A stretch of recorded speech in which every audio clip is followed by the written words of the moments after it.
Hey, if we've never met before, my name's Jonathan, and my wife Natasha and I are the lead pastors here at EC, and we're glad that we get to spend these moments together. We are continuing our series called Origins. We're actually continuing and concluding. It's going to end today. Next week, we start into a new series called Birds, Bees, and Tree Leaves, all about sex, love, and relationships. We're excited for that one, going to the Bible for answers.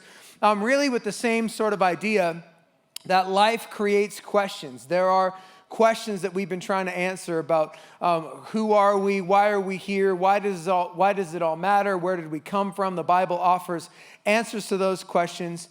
And so today we're going to keep track in Genesis. We've been in Genesis chapter 1 for 5 weeks. We're going to turn the page into Genesis chapter 2 today. Genesis chapter 2 verse 1 says, "Thus the heavens and the earth were finished, and all the host of them, and on the seventh day, God finished his work that he had done. And he rested on the seventh day from all the work that he had done. So God blessed the seventh day and made it holy, because on it God rested from all the work that he had done." I just imagine God reciting this to Moses and telling him what he wants to write down. "Moses, I want you to mention on the seventh day, I finished all the work that I did, and then I rested on the seventh day because I'd finished all the work that I did. And then make sure they don't miss it. On the seventh day I rested because I did all the work and I finished it, and so I deserved a break." Like that's kind of, it's over and over again here. And so God, we get it. We get the idea. There's a pattern here that I think we can learn from. But before we do that, let's pray together. God, thank you so much for the opportunity to be in this space with one another. God, we recognize that we're here on purpose for your purposes. God, so we lay our own agendas down at your feet and ask you to speak to our hearts. Help us to see Jesus today. In your name, amen. Amen. Like Natasha mentioned, we spent the weekend in Africa, which requires a certain level of insanity. But we loved it. I think we're built for it. I think we're that kind of person. And we're that kind of people. And I posted at the conclusion of our trip something on Instagram that just kind of highlighted like 10 observations. And the last thing that I wrote down was that jet lag is a myth. And so since returning, I've had a lot of people ask me about that. Like, hey, how are you really feeling? Are you exhausted? Have you recovered yet? And listen, I'm proud to say that I think we actually crushed it. And we have not been tired when we've got back. We planned things out pretty well. Now, the way there was an entirely different story. And it's not even that jet lag caught up with us, it's that our rhythms got put out of whack. Because we had made a plan. If you plan right, you can avoid jet lag. We had made a great plan. You know, we were leaving from Montreal to fly to Brussels on Wednesday night, and it was a night flight. So like, okay, we just have to sleep all night on that flight. We'll wake up in the morning in Brussels. We'll jump on another plane, which is another, like that one was like a 9.5, 10-hour flight, all the way to Uganda, direct flight. Like we'll sleep on the night flight to Brussels. We'll stay awake on the flight to Uganda. When we arrive in Uganda, it's 11 p.m. and we'll go to the hotel. We'll go to bed. We'll wake up Friday morning and we're ready to go. That was the plan. We had it set. Unfortunately, our plans got hijacked. Which is not actually an appropriate word to use when talking about air travel. So we'll dial that one back. Our plans got disrupted, better word. And we arrived in Brussels. So we slept the first leg of the flight. It was wonderful. We arrived in Belgium in the morning, had some breakfast. We're getting ready to jump on the next plane. And because of some prior criminal convictions and things in Natasha's past, she wasn't allowed to get on the flight.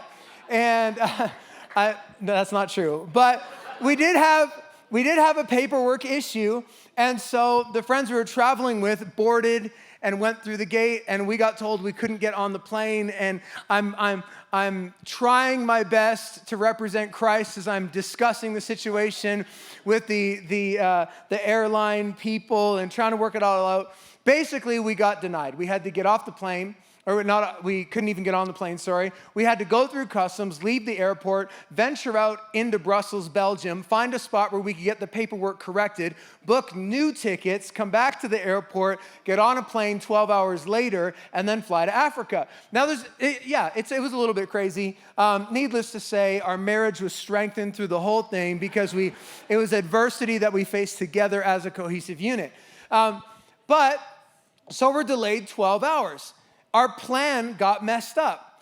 So now we've been awake for the time that we were supposed to be asleep, and we're going to arrive in Africa at 11 in the morning on Friday, get picked up, and we got stuff to do like the minute we show up.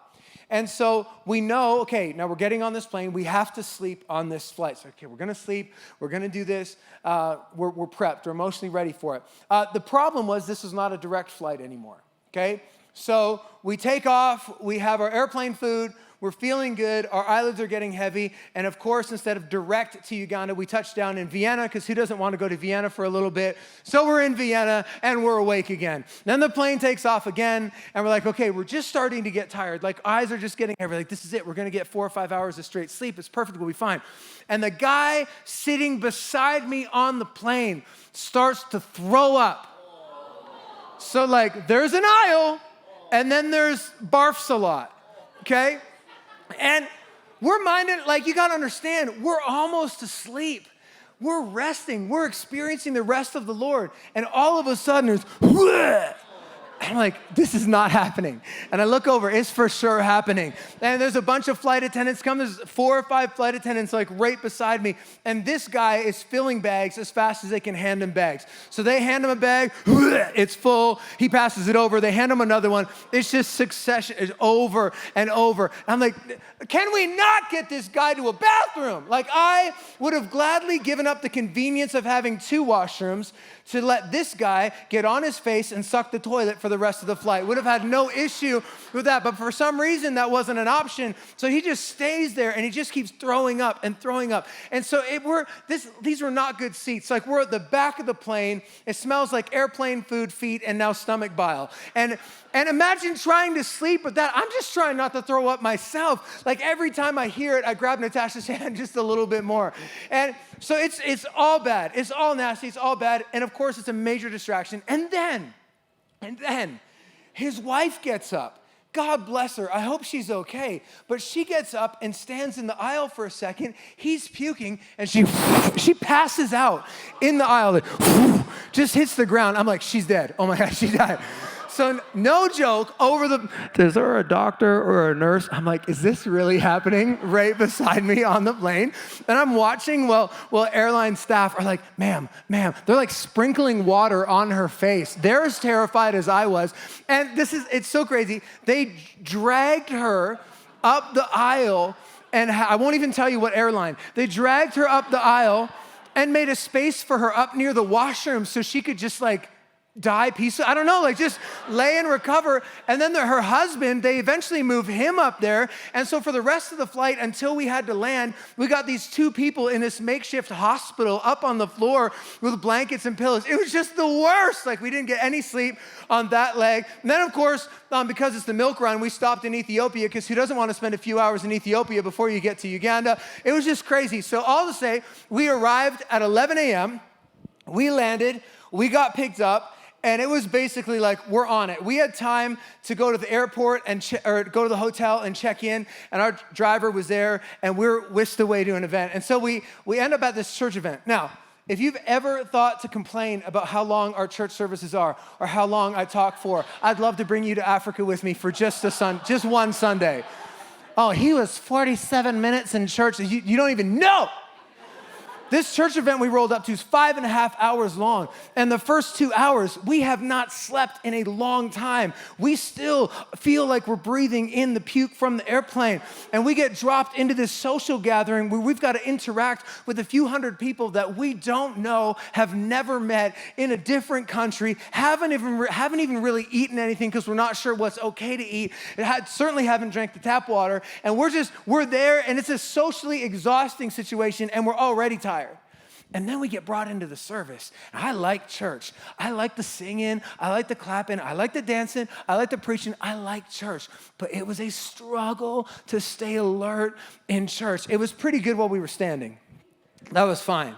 You know, because you're clapping along, you're into it, it's all new, we're taking it in. But then once we sat down for the messages and the presentations and all the things, it was hard. Now, thankfully, I was sitting beside somebody I knew, and so they were helping me. So they were like my wingman. We were talking the whole time, kind of keeping me alert and awake. I was not a good help to my wife, and the poor girl looks like she'd been hit with a horse tranquilizer. So she's like, we've been seated for 3 minutes, and she slumped over.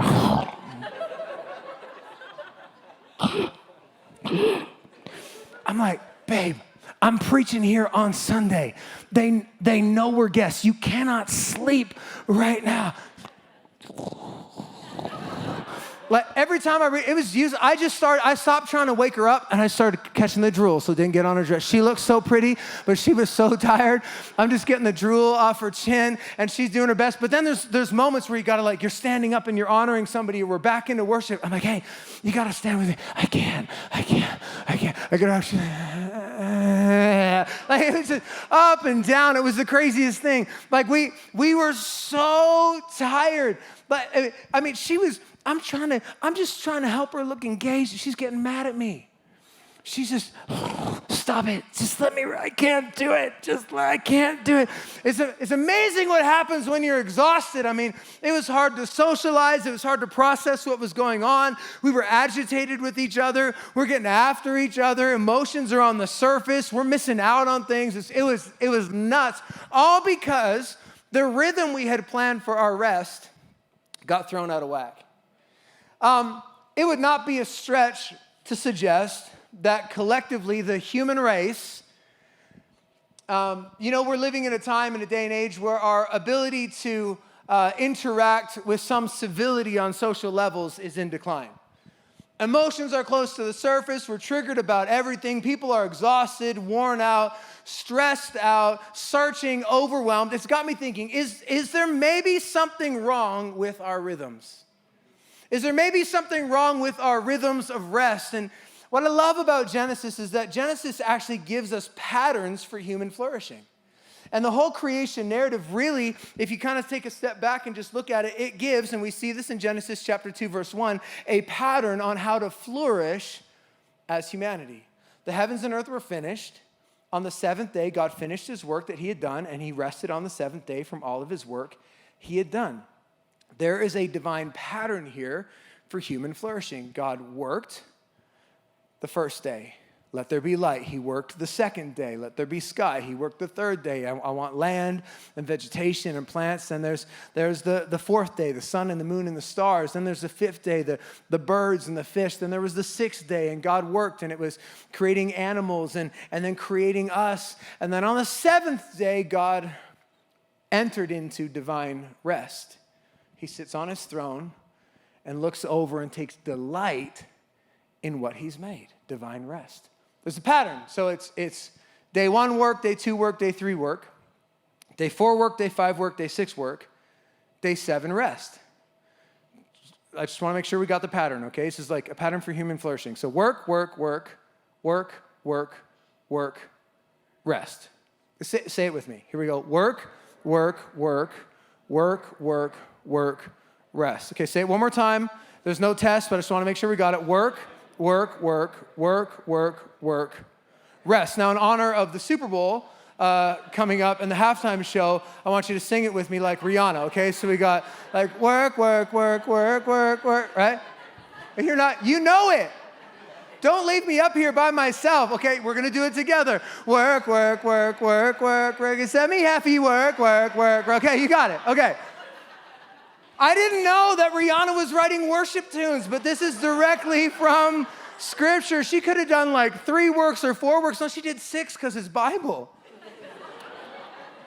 The pattern here, this isn't just about something that is called the Sabbath or the Shabbat in Hebrew. It's not about a day, it's about a pattern.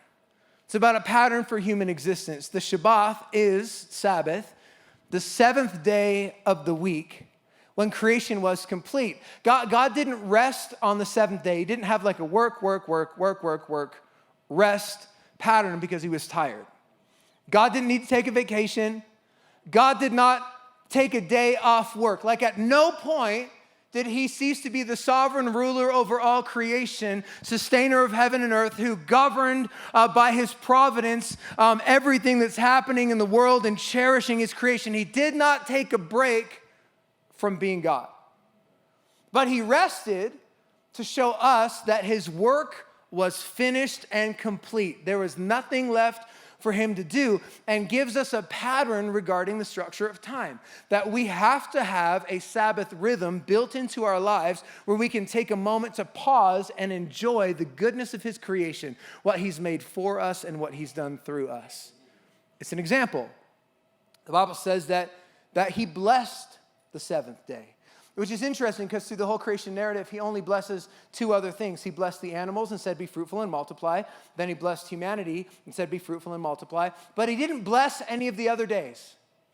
But there's something about the discipline of having a rhythm of divine rest that God says, I'll bless that. Not only did he bless it, but he said that he made it holy. He sanctified it. He set it apart. It was made holy. Sabbath is the invitation to humanity from God into this healthy divine rhythm of work and joyful rest. Embracing God's Sabbath is to experience a sense of completeness and contentment at everything that God has accomplished. Sabbath isn't about doing nothing. It's about reprioritizing our lives to make sure that we're doing God's thing. So I said it was blessed and it was holy. That's not the only thing that set the seventh day apart. Every other day of creation had a concluding statement tied to it. So it was, on day one, it was like there was evening, there was morning, the first day, boom, done. Then it was evening and morning, the second day, boom, done. You get the idea. The boom, done is my own addition. That's not in the text. But third day, fourth day, fifth day, sixth day, evening and morning, the sixth day. But then when you read about the seventh day, there is no concluding statement, as if to suggest that this situation of divine rest, this divine Sabbath that God creates, this state of Sabbath is not a state that's supposed to have an end. He says, I worked and I created and I did what I needed to do, and now I want to exist with humanity in a state of divine rest. God on the throne, Adam and Eve enjoying creation, having intimate relationship with him, and fulfilling purpose and finding pleasure, divine rest.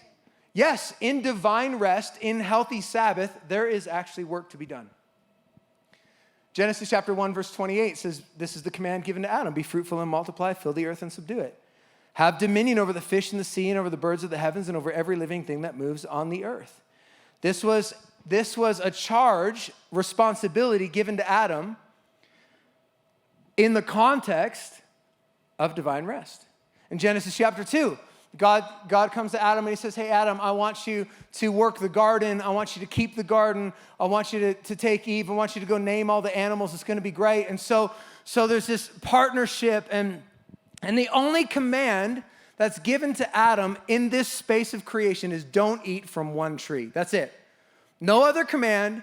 There's responsibility. There's work to be done. I want to be in communion and relationship with you. Don't eat from that one tree. So this is God's design, that there would be perfect relationship, that a biblical Sabbath is this image in which the people of God are fully engaged in the rightly ordered work of God. That there is not divine rest if what preoccupies our time, schedule, and agenda is not the rightly ordered work of God. But there's something about the work of God that leads to rest. And we are his image bearers, his co-laborers, his ambassadors who are building his kingdom, who are multiplying and producing in the earth. This is how Adam and Eve lived. This is absolute bliss. Adam is fulfilled. He's thriving. He and Eve are just walking around the Garden of Eden, hanging out, riding on the backs of lions, pulling fruit down off the tree. I mean, it's like a resort life. Everything's going good. They're enjoying one another. They're enjoying God. Things are in order. They're having a good old time. Then all of a sudden, sin enters the world. And everything starts to fall apart. When sin entered the world, divine Sabbath was broken. So that plan for human existence, that we would exist with God in this state of divine rest, was broken by sin. Sin broke the divine rest of the Sabbath. It breaks rest. It is sin in our hearts and sin in humanity that causes us to not have rest. It's what causes and is at the root of stress and anxiety and worry and exhaustion and feeling overwhelmed. It's sin at the core. Consider even the punishment for sin. Genesis chapter 3, verse 17 says this, and to Adam, he said, this is God, because you've listened to the voice of your wife, which we'll get into next week in our next series, and have eaten of the tree of which I commanded you, you shall not eat it. Cursed is the ground because of you. In pain you shall eat of it all the days of your life. Thorns and thistles it shall bring forth for you, and you shall eat the plants of the field. By the sweat of your face you shall eat bread. Can I give a little tip for your Super Bowl party this afternoon? If at some point you are consuming bread so rapidly that you break out in a sweat, stop. That's too much. You've crossed the threshold. That's too much carbs. You got to take a break. Go have a salad. Okay. By the sweat of your face, you shall eat bread till you return to the ground, for out of it you were taken, for you are dust, and to dust you shall return.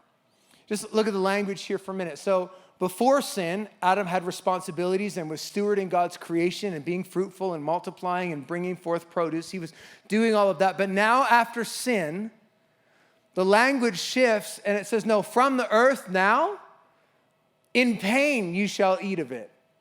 It's what I'm trying to say. I'm trying to say that if you've ever come home from work exhausted, if you've ever come home from a long day and wanted to, yell at your boss, stab a coworker, quit your job, then you actually have the sin in the garden to blame. Because prior to sin, work was partnership with God in a divine rest. But after sin, in pain you shall eat of it means it's going to, work didn't feel like work until sin. And once we sinned in the garden, now all of a sudden, in order to survive, to eat, to have our basic needs met, we are going to have to work, and that is going to feel like work. It's not going to be easy. Another translation says it's going to be hard labor. Another one says it's going to be painful toil. It's work. And now Adam has to work, and ultimately, work is going to kill him, because we don't see anything in the scripture about Adam's life ending until sin enters the world, and now he has to work, and it's hard labor, and it says, hey, and eventually you're just going to return to the dust. So again, let me help you. If you've ever thought that your job is killing you, you're probably right. Because we were actually created for divine rest, but it's been broken by sin. Now, because sin broke divine rest, God has to go back to work. So now God re-engages in a new way. Instead of just having communion and relationship with humanity, he seeks Adam out, has a conversation in the garden, and in order to cover the shame and the nakedness and the embarrassment of sin, has to slaughter an animal and make some clothes out of animal skins to cover Adam and Eve. God gets back to work. Now the issue is that sinful nature was not totally resolved and dealt with in the garden by a temporary covering. Sinful nature would spiral and take humanity out of control. It was wars and conflict and death and destruction and captivity and confusion, all the way up until the time of Moses leading the Israelites out of Egypt through the wilderness. And it's not until this moment that we again hear reference to the seventh day being significant. So all the way from creation to Moses leading the Israelites, now in Exodus chapter 20, this idea of the seventh day is brought back up. Let's read it together. Exodus chapter 20, verse 8. Remember the Sabbath day, the seventh day, to keep it holy. 6 days you shall labor and do all your work, but the seventh day is a Sabbath to the Lord your God. On it you shall not do any work, you or your son or your daughter or your male servant or your female servant or your livestock or the sojourner who is within your gates. For in 6 days the Lord made heaven and earth, the sea and all that is within them, and rested on the seventh day. Therefore the Lord blessed the Sabbath day and made it holy. Now this is, to give the full context, this is the fourth of the 10 commandments laid out in Scripture, where God looked down and saw that humanity, instead of flourishing, was floundering, and he came to Moses and said, Moses, I want to give you some guidelines to help get humanity back on track. Moses, here's a rhythm, here's a pattern. If people can embrace this cadence, this way of living in their lives, they're going to find that they flourish. It's not going to lead to destruction. It's going to lead to life and human flourishing. Now these things, the items of the Ten Commandments are not like things you broadcast. Really, right? Like, you don't, at a job interview, you don't roll up and be like, hey, just so you know, I'm not a murderer or a thief.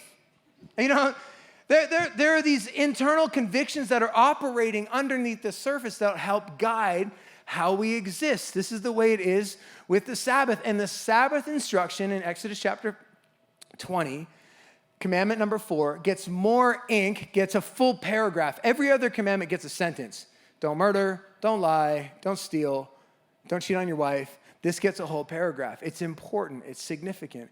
And what I find really interesting about it is, you might be wondering, well, like, okay, great. What do I do on the Sabbath? The instructions are actually right here in Exodus chapter 20, verse 8. Because it starts off by saying, remember the Sabbath. So to start, how do you Sabbath? What does that mean? You look back. We take time and we remember. It's worship and gratitude. God, thank you for my life. God, thank you for my family. Thank you for creation. Thank you for my health. God, thank you for the job I have. Thank you for the city I live in. Thank you for our nation. Thank you for the weather. We love Calgary weather. God, you begin to just thank God and worship him. That's Sabbath. But then it ends by saying, and keep the Sabbath holy. So it starts by saying, look back. It ends by saying, look forward. Treat it with respect. Set it apart. So it's worship and gratitude, but it's also, God, I'm going to protect this. God, I'm going to protect my family and my marriage relationship. I'm going to guard my soul. I want to find my rest in you. God, help me to stay set apart. You look back and you look forward. It's a rhythm. It's a rhythm reinforced here in the middle of the 10 Commandments. 6 days you work, then you rest. It's a rhythm. It's an under the surface rhythm that sort of drives and determines how we live our lives and produces flourishing. Our worship team has a dirty little secret, and I asked Pastor Sunil if I could expose it. He said no, but I'm going to anyways here. And okay, what do we have going on? So they get up. They look so good. Hey, like they're like, Andrew's like playing, and he's awesome. And Kaylee's over there just like, this is Todd. Everybody's just doing a great job. Okay, Pastor Sunil is like one of the most beautiful men on the planet. So he's doing his thing back here. Bryce has these sultry tones. Everybody's doing a great job. But behind the flourishing that we see on stage, okay, check this out, is a bit of a rhythm. 1, 2. Okay, there. Intro. 2, 3, 4. So we call her Susan. Okay, the team, the musicians, we know that her name's Susan. And so, Intro, believe it or not, 3, 4. While they're singing the songs and we're worshiping together, Susan's like nattering in their ear the whole time, saying like, hey, basically don't screw this up. 2, 3, Verse. 4. She'll tell them when to go into the chorus. So they're like, so they've got, some of us are being led by the Holy Spirit. They've got Susan, okay? Now you don't hear Susan, but she's helping keep things moving. But this is what really stands out is Pre-chorus. 2, 3, 4. So you have, not only do you have Susan kind of nattering, but you've got this click Chorus. 2, that's 3, making sure 4. the tempo and the rhythm of the team stays consistent. So isn't that amazing that while they're leading worship and playing they've got all this going on in their brains? Like, if this was happening in my head all the time, I'd be twitching out. You need to like get me medical attention. But this is happening for them the entire time they're up here.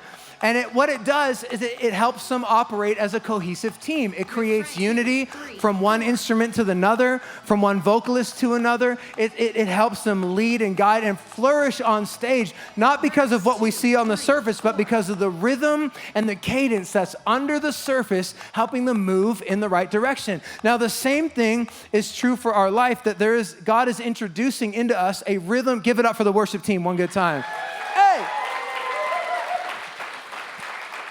There is a Sabbath rhythm and cadence, work, rest, that God wants to have operating under the surface of your life so that you can flourish, so that you can be cohesive and unified in relationships, so you can have healthy relationships with your spouse and your children and your friends, and so that you can be in a good framework when you roll up into your job. This work where it's this rhythm. Now, if something happens and Susan goes rogue, or the click drops out, or there's technical difficulty, you might not notice, but the band, sometimes they'll start to speed up a little bit. Song will get faster and faster. You're like, yeah. Spirit was moving over the water. Spirit come move over us. You're working up a sweat. That's how you know. Or it starts to slow way down. Why? Because because the rhythm that's supposed to be under the surface is gone, and there's nothing there to sort of keep them calibrated. And the same thing happens in our life. If we neglect the pattern and the rhythmic structure of a work, rest, if we neglect that, you will start to speed up or you will start to slow down, and things will get out of sync. We'll start to drift. And we live in a culture that has told us over and over and over again that our worth is connected to our work.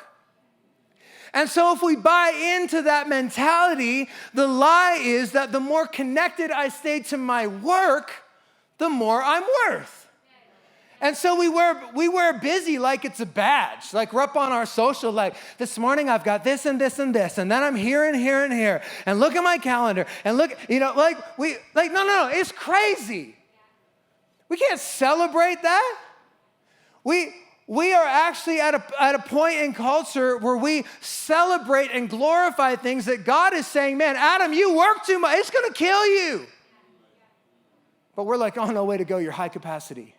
Listen, I'm not against being high capacity. I am for having healthy rhythms. We got to have healthy rhythms. We're trying to eliminate the word busy from our schedule. It's just been a process for like a decade where we try not to say busy at home. We try to say full, because busy to me says I'm letting other people control my calendar. I've given the authority for other people to tell me what's important and what's urgent in my life. I'd rather be full because it says I put it here because I want it to be here. So I have a full life. I don't have a busy life. And what happens is when you drift and you get into this, like your pattern is not work, rest. It's work.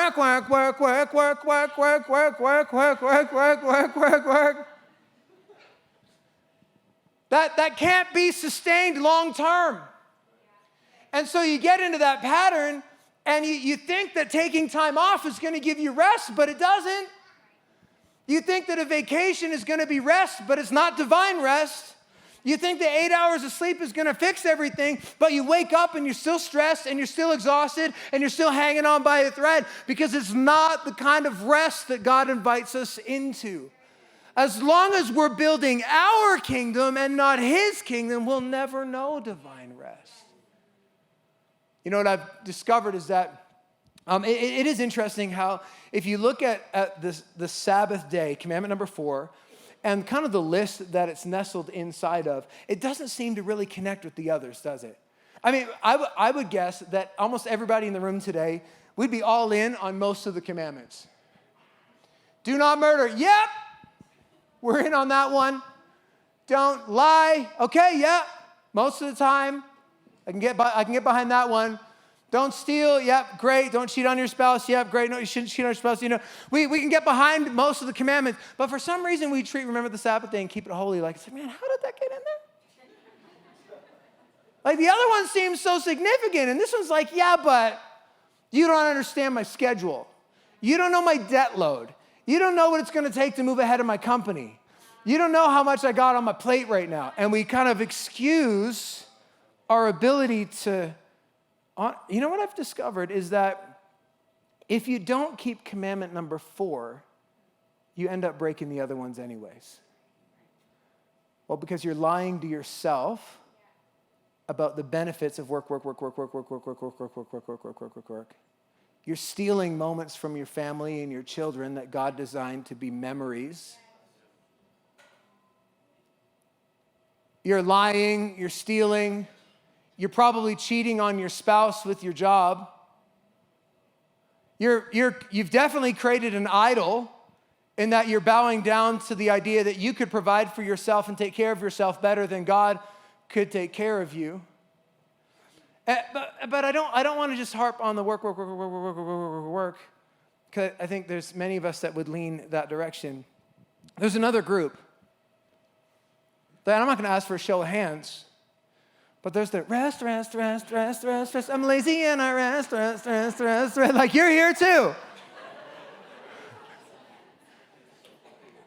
Don't neglect the pattern.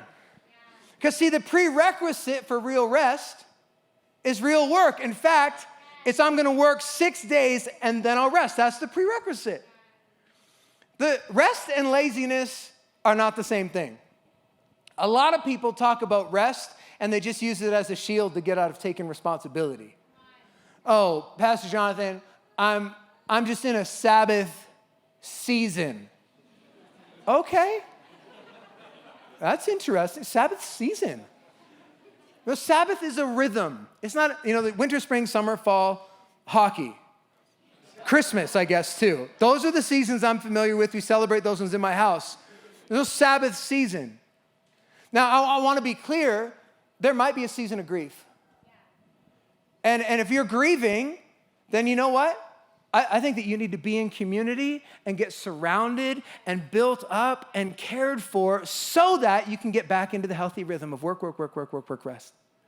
You might be in a season of healing because there's been trauma and pain and things have happened to you. Listen, by all means, come into the community. That's what we're here for, to help you get healthy again so you can get into the rhythm of Sabbath and divine rest where it's work, rest. You need to be back in there. But if you're Sabbathing and all you're resting from is the divine things God's asked you to do,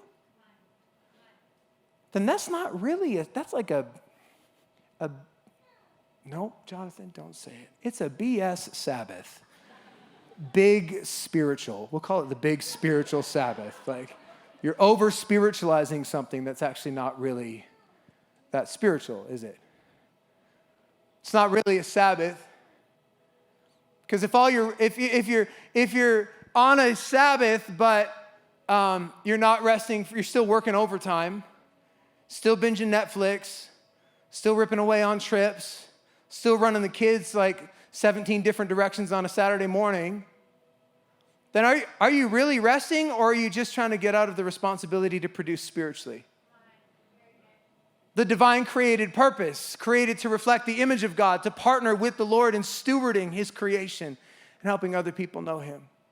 One of the great lines of the rest is people is, I've paid my dues. I've been in church for a long time now, and I served in kids for the first 3 years of Experience Church, and that added like 17 years onto my life. And so I just feel like I've paid my dues, and I just need to be able to come and just sit and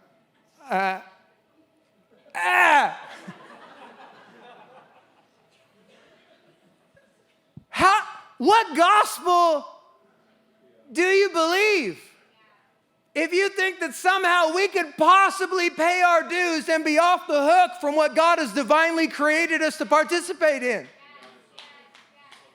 Let me remind you, we did not pay for our sin. We did not pay for our mistakes. Jesus did.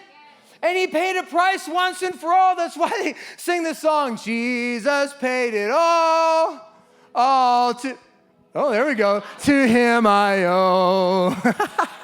Sin had left the crimson stain. He washed it white as snow. But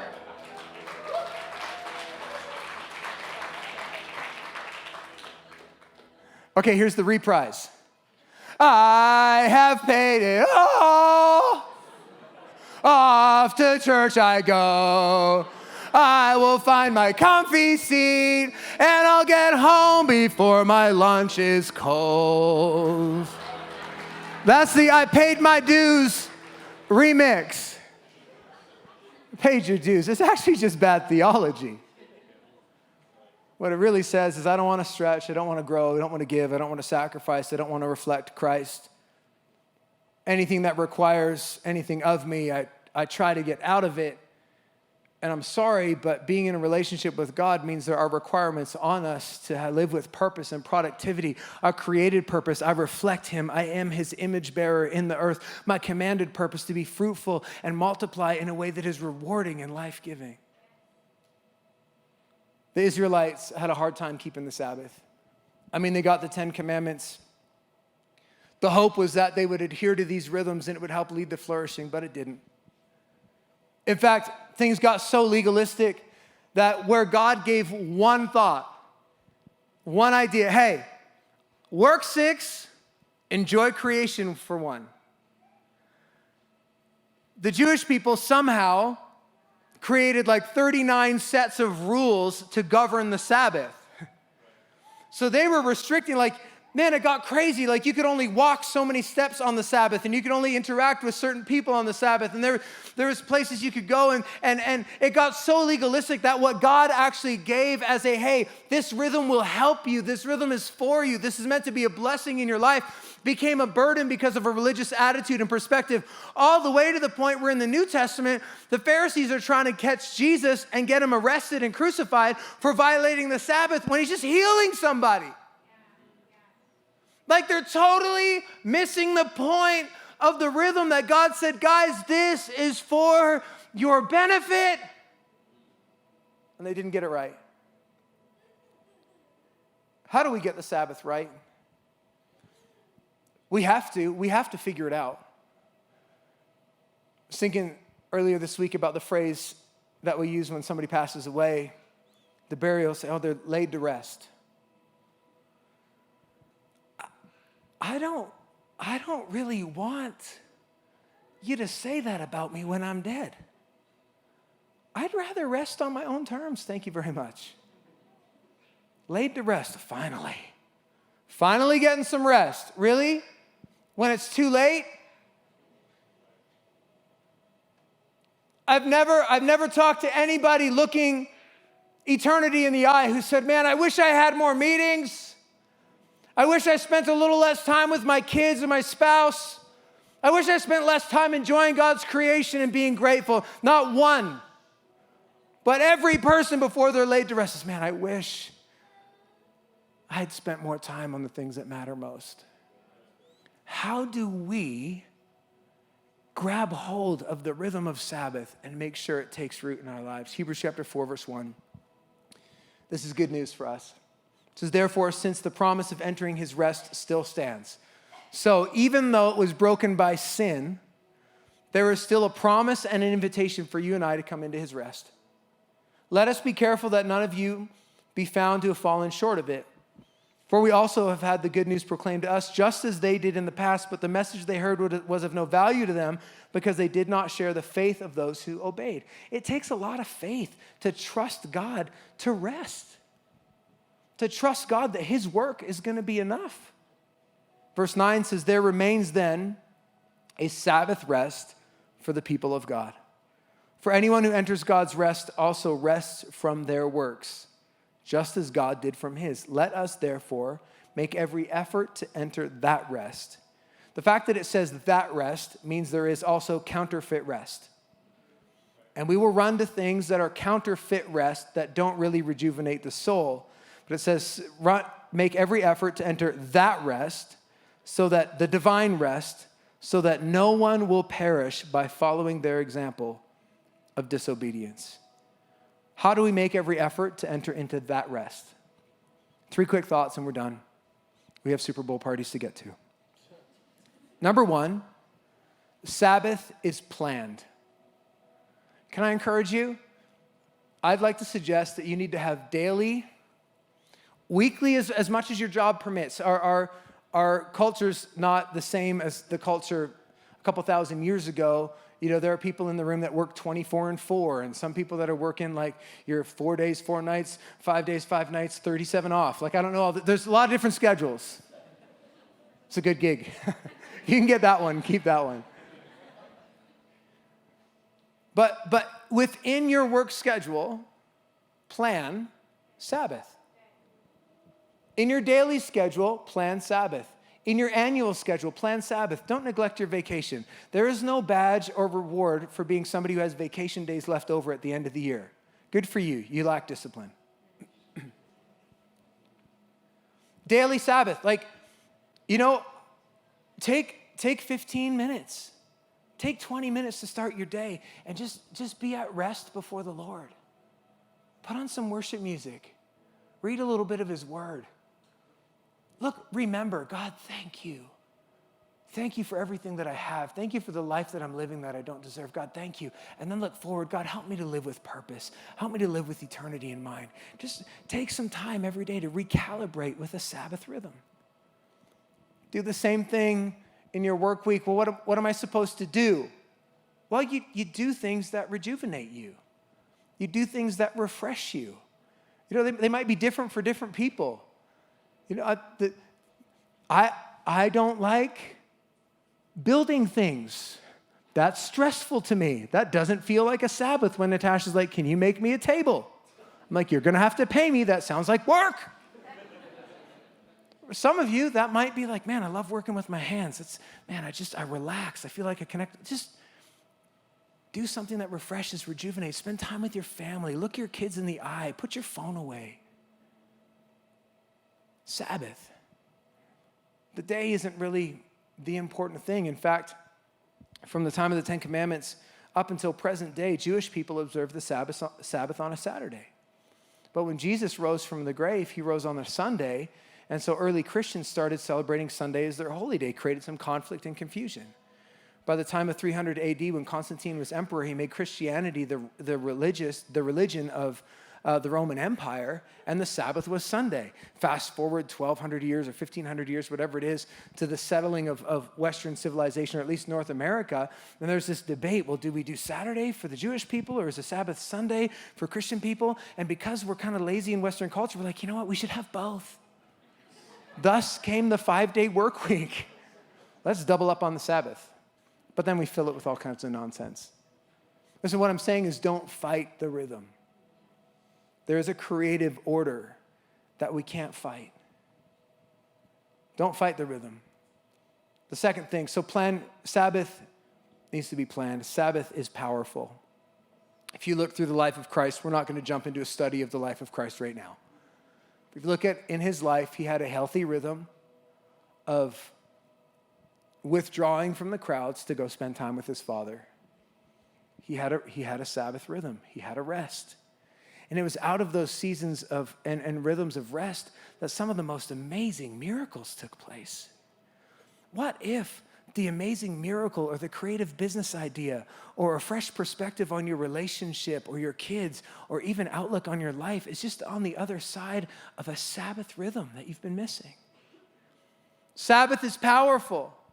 God blesses it. He says, this is holy. If you want to be in a place of holiness and intimacy with God, just rest. He says, I'm right there.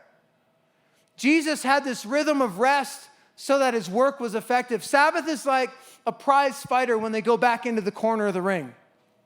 The bell goes, the round is over, they go back, they're getting sprayed with water, they're getting refreshed, their wounds are being patched up, they're getting encouraged. That's the rhythm of Sabbath. Then you go back in and you can fight again and you can push again and you can do what you're created to do. And then the bell goes and you're able to drop back and get refreshed again. You got to have the healthy rhythm because there's work to do. There's a job to do. We're on mission.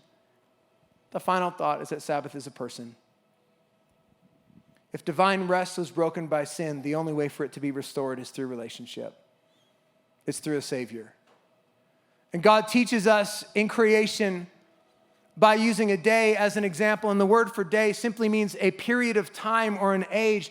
There is a period of time. God created us to be in this divine rest. And if we try and diminish God to like, well, he's only the 15 minutes in the morning, or he's only one day a week, or he's only, no. Don't narrow him down. This is a divine relationship where we can have a rhythm of rest that navigates our entire life and existence. And there is nothing else for God to create when he said, I'm resting on the seventh day. And what God the Father did in the Old Testament, Jesus, the Son of God, did in redemption. In the same way, Jesus in John chapter 19, when he was hanging on the cross, had done everything that he came to do. And he said, it is finished. And in that moment, bowed his head, took his last breath, and ended up at the right hand of the Father, where he entered into his rest so that he could invite us into it, so we could be part of it with him. When Jesus said, it is finished, it echoed back to those early pages in eternity, the creation narrative. There's something better than just another day off. There's something better than just another vacation. There's something better than a trip to Mexico. It's having a relationship with the person of the Sabbath that is Jesus Christ. We believe that Jesus has come, and we live in an age of the finished work of the cross. Hebrews says there is a better way. We don't have to live in the shadow of the Sabbath. We can have relationship with him and know divine rest right here, right now. So this is the invitation. Matthew chapter 11, from the Message version. It says, are you tired? Are you worn out? Do you feel burnt out on religion? Jesus says, come to me. Get away with me and you will recover your life. There are people in the room right now, you need to recover life. He says, I'll show you how to take a real rest. Walk with me, work with me, watch how I do it. Learn the unforced rhythms, the patterns, the cadence of grace that comes from relationship. Can we bow our heads, close our eyes? Lord Jesus, I pray for everybody in the room who's missing that rhythm of rest. God, forgive us when we've neglected the patterns that you've laid out for human flourishing, God, where we've been stressed, where we've been overwhelmed, God, where we've been worried and anxious, Father. We just give those areas of our lives to you and ask again, God, that you'd help us to plan, God, that you'd help us to see the power of the Sabbath, but most importantly, that we'd lean into our relationship with you, the person of the Sabbath.